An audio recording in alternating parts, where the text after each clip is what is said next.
I'm originally a computer analyst. That's what I used to do, and then I took time out, about 10 years out, to have my children. And then when I came back into work, I decided I didn't want to work in the corporate arena again, so I decided that I wanted to work with families, so I volunteered.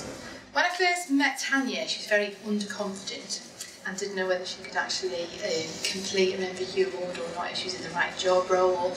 And it was the first time that she'd done any formal training since as an adult, really, since she left school.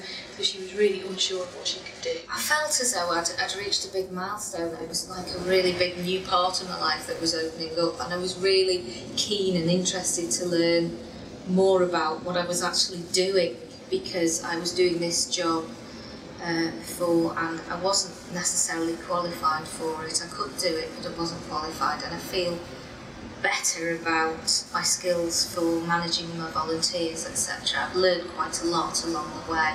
She's a real, inspiration to working mothers, to be honest, because she focuses on her work and her children are there in the background, but they're not the main issue while she's in work. I have an 18-year-old daughter, I have twins who are 12, 11-year-old twins and a 10-year-old as well. My children are really good. Generally, if I say that I've got to go and do some work for my course, then they'll leave me alone for an hour.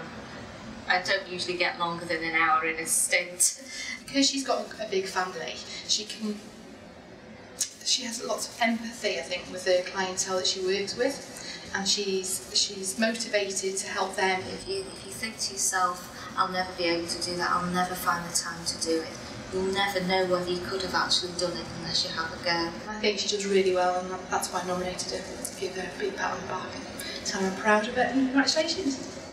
I kind of feel a bit as though I don't deserve it in a way, because it's just my life, it's just part of my life, and it's just another thing, and it's my work and my home and my learning, but I'm really, really proud.